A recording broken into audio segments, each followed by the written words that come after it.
announcement for you. This is our last chapter in our book. What is this about? We actually made it the whole way through. I am so excited. Words fail me.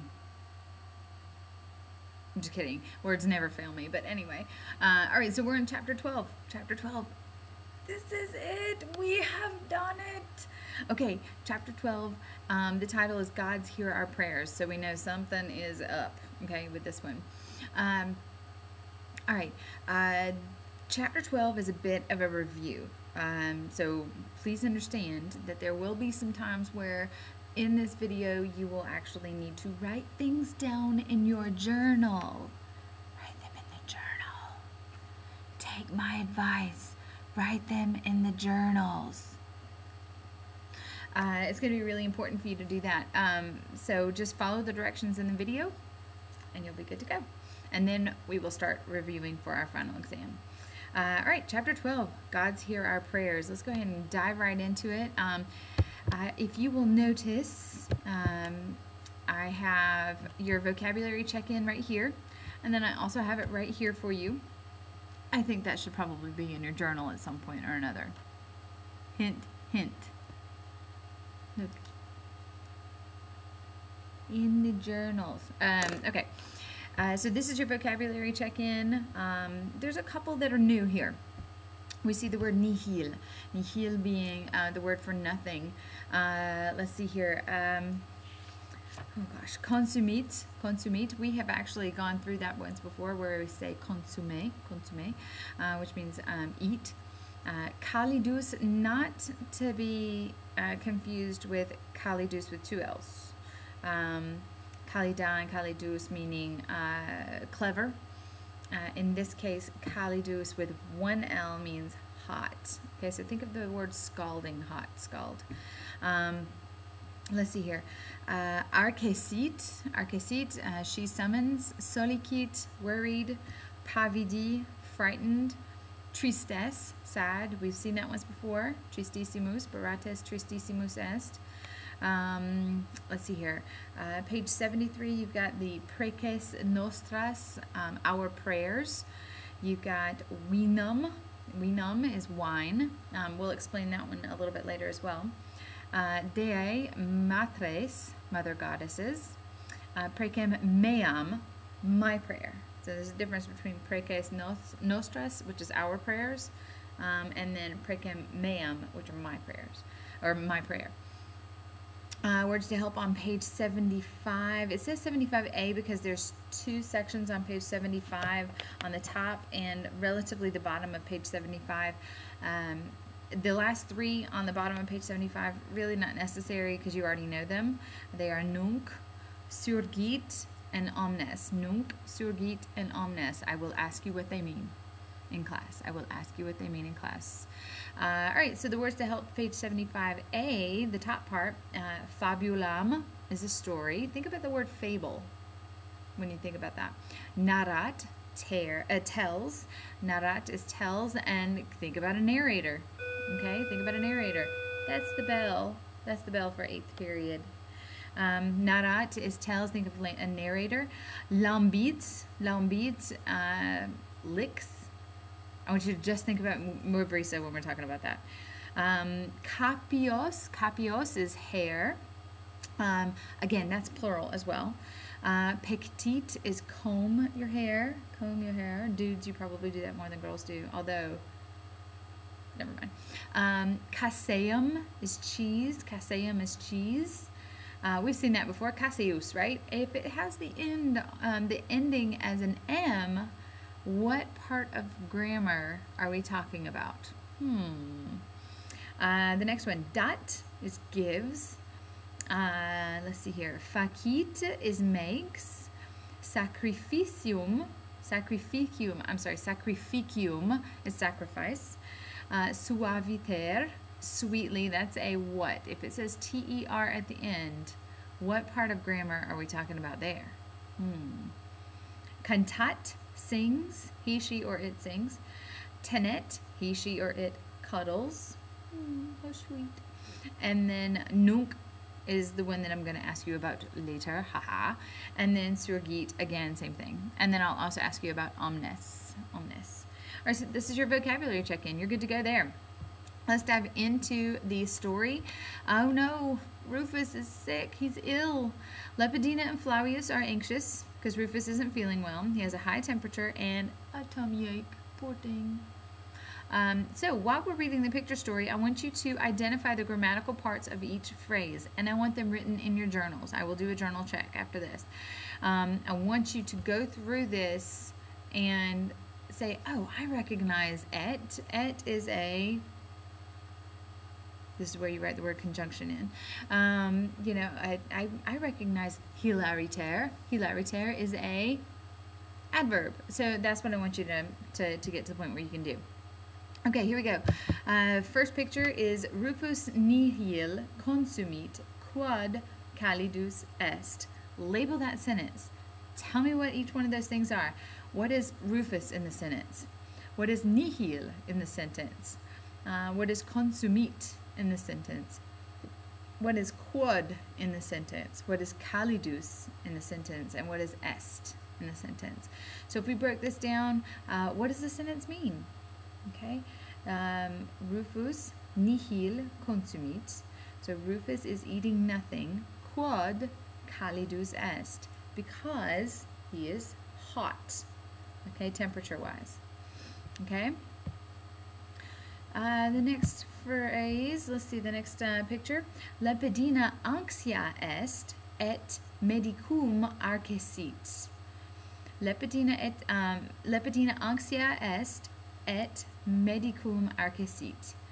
Okay, so if we look through this, what is this phrase saying? What is this phrase saying? And what parts of grammar are being represented in this phrase? What is Lepidina in the phrase? Adjective, what is she? Anxia, what is anxia? What is est? What is et? What is medicum with that M at the end? And then what is arcesit? Arcesit. In this case, we've got Lepidina is anxious and summons the doctor. Okay. Corinthus et Candidus non laborant quod soliciti sunt. What is this one? Corinthus et Candidus. What are they in this sentence? What is non laborant? What is that? What is quod? What is soliciti? What is sunt? And then tell me what they mean. Tell me what it means. Corinthus and Candidus are not working because they are what? Worried. They are worried. I need to fix something that I just saw. There we go. All right. Let's move on. Slide number 4. Quamquam Flavia et Julius Pavidi sunt, in orto ludunt. All right, here we go. Quamquam Flavia et Julius Pavidi sunt, in orto ludunt. All right, so what do we have here? What are we seeing? You are late for 8th period. What are we seeing here? You guys, you know what? When you guys come in a class, let's dissect that sentence together. So I want you to write down what you think, tell me what you got, and then we're going to work that out together. Let's see here, slide number 4. Minimus et vibrisa tristes sunt et non curunt. Okay, break that sentence down. Tell me what minimus and what vibrisa are. Obviously, mouse and a cat. But tell me what they are in the sentence. Are they the subject? Are they the object? Are they the adverb? What are they? Tristes sunt. What does that mean? So minimus and vibrisa sunt. Okay, so minimus and vibrisa are. What does tristes mean? What does it mean? It's on your... It's right there. What does it mean? Say it out loud. Sad. So minimus and vibrisa are sad et non curunt. So they are not running. Okay? Because they're sad. All right. Flavius anxius est et sed epistulam scribit. Flavius anxius est sed epistulam scribit. So Flavius is what? You guys, this word right here is obvious. It's completely obvious. He is anxious. Okay, he's anxious. He's frightened. So Flavius is anxious, but he writes a letter. Okay, so at this point, he's trying to keep himself busy, trying to figure out what's going on with Rufus. Okay, talk to me a little bit about, think about why somebody would be so worried that a child is sick during Roman times. What would have been the major issue there? Would it be a situation where the person who is sick may or may not recover? What are the thought processes behind that? Why is everybody so worried, other than the fact that he's a child and he's sick, and everybody gets worried when kids are sick. So what would be the point of, like, what would be a big issue there? Could it be because back then the medicines weren't the same? Could it be that even the smallest of injuries, or the smallest of sicknesses, or the smallest of viruses could have caused major illnesses? Yeah. Okay. All right. So we've gotten through the first picture story. It looks good. Make sure that you're writing the grammatical parts of each phrase in your journal. I will do a journal check. Okay. Let's see here. I am now running on reserve battery power. Note to self. All right. Flavius and Candidus pray to their gods for help with Rufus. So they pray to their gods for help with Rufus. I want everybody to turn to page 73 in their book. The doctor hasn't been able to help Rufus at this point. Flavius and Lepidina decide they want to make a sacrifice and pray to the gods. Make a sacrifice and pray to the gods. Does that sound strange to you? I think it does. Meanwhile, Candidus prays to the local British goddess. Okay, because remember, Candidus is not Roman by descent. He was born and raised in Britain. So I want you guys to think about this. What are they talking about making sacrifices? Does that make any sense? I don't get it, right? So you'll see Flavius, he's standing at what looks to be an altar, okay? And he says, Jupiter preces nostras audi, vinam accipe. Okay? He says, Jupiter. What is Jupiter? Who is Jupiter? More importantly, Jupiter is a god, is one of the gods. So he says, Jupiter, preces nostras audi. Hear, audi, like audio, hear our prayers. Hear our prayers. And then he says, vinam accipe. Accept this wine. Okay, does that sound strange?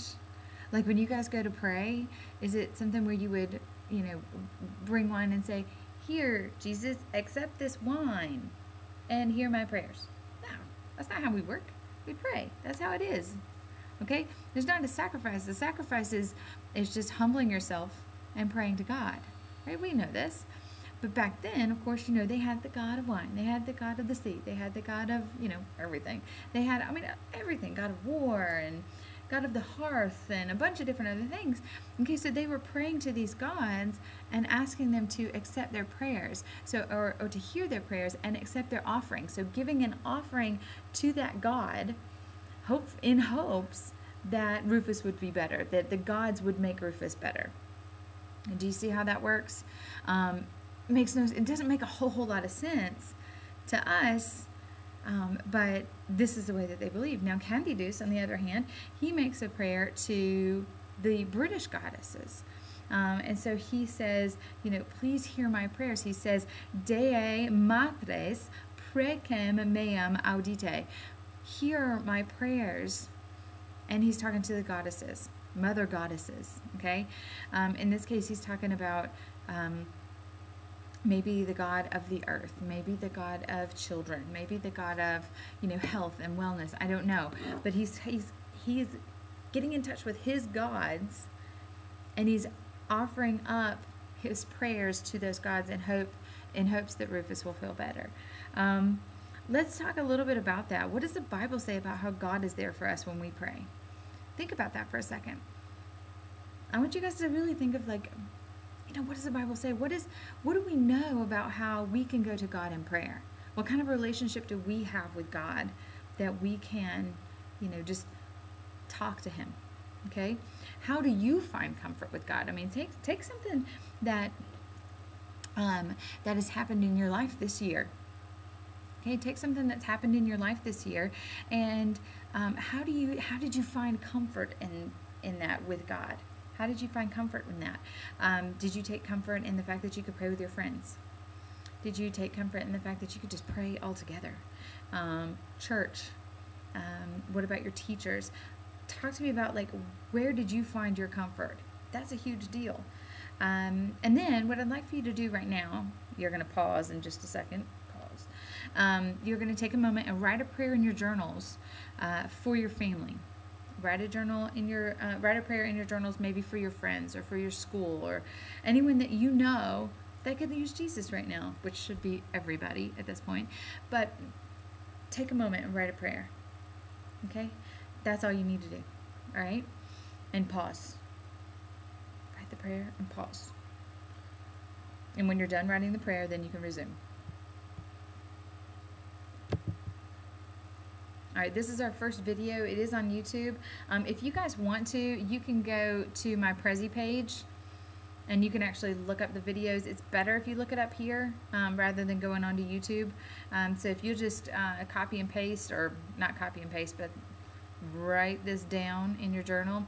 I'll also post it on RenWeb, so you can just pull it off of RenWeb and go straight to the video and watch the video. It's a pretty good video. It talks a lot about religion in ancient Roman times and the Etruscans and the Romans and where the Romans got started, especially with religion, because that was a big thing with the Romans. One of the other big things with the Romans was that religion and tying it into paying taxes, and that was something strange. So you'll check that out in that video. All right, the Roman report. Okay, we've studied the Roman gods before, so this is no big deal. Let's take a moment and recap. Corinthus asked Candidus about the Dei Matres. Candidus explains that they are the goddesses of healing. Corinthus suggests that they pray to one of the Greek gods, but Candidus does not know their names. So Corinthus tells him the names of the most important Greek gods and explains that the Romans worship the same gods, but they just have different names. Okay? All right, so these are the Greek names, these are the Roman names, Greek and Roman names. Write them down in your journal. Pause, write them down in your journal.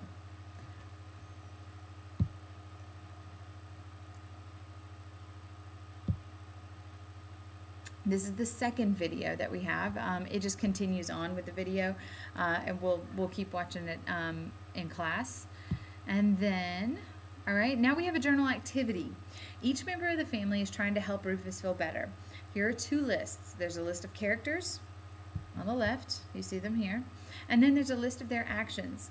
Now you write down the name of the character, and in Latin, write what you think he or she is most likely to do to make Rufus feel better. You're going to write out each full sentence in Latin, and then I want you to translate it. So we can do the first one together. Let me move to that page. Let's see here. Medicus, right here, medicus. Medicus, most likely, medicamentum portat. What do you think medicamentum is? It's medicines. Okay, so the medicine, the doctor carries the medicine. So that's what you would write. Medicus, medicamentum portat. Look at all of these right here. Look at all of these words. A majority of them end in the letter M. What does that mean? Keep that in mind. So you guys are going to pause the video right now. I want you to do this journal activity, and then we'll go from there. All right, all's well that ends well. Same thing. What are the grammatical concepts represented in the phrases in this picture story? I want you to take some time just to go through the picture story. We're actually going to do this together in class. Nunc Rufus non calidus est. Nunc Rufus non calidus est. Check him out. What's wrong with him? He is not hot anymore. His fever has broken. This is awesome. Okay, so he's really excited, or everybody should be excited about that. Subito Rufus surgit. Subito Rufus surgit. What does subito mean? We haven't seen that word in a while. Subito. Boom. Suddenly. Get it? Rufus, surgit. So he suddenly, what? Stands up. Okay? He suddenly gets up. All right, here we go. Now check it out. Nunc Rufus ridet. What's he doing? What is happening here? What is it? Tell me. He's smiling. He's smiling. That looked a little strange. I really do apologize for that. Now Rufus is smiling. He's very, very happy about this. And then finally, naturally, omnes ridet. I'm not going to tell you what that means. You have to tell me what omnes ridet means. Omnes rident. What does that mean? All right. Good stuff. All right, we're going to take a moment in class and actually read the myth on page 76. It is right here. Do you see it? Okay. This will be our last myth. Okay, so I'm really excited about that. And then, of course, you've got, hold up one second, and then, of course, you've got everybody in the family that is saying walete, walete, and what does that mean? Goodness gracious, what does walete mean? We'll go over that as well. I hope you guys have a great weekend, if it happens to be Friday, when you watch this, which you should watch this often, very, very often. Anyway, check out the video, enjoy it. I would watch this again at some point or another, just so that you have a little bit more practice with it, and then we're going to do some activities in class. Last chapter. Summer's almost here. I'm so excited. We're going to start review pretty soon, so have a great day. Enjoy it.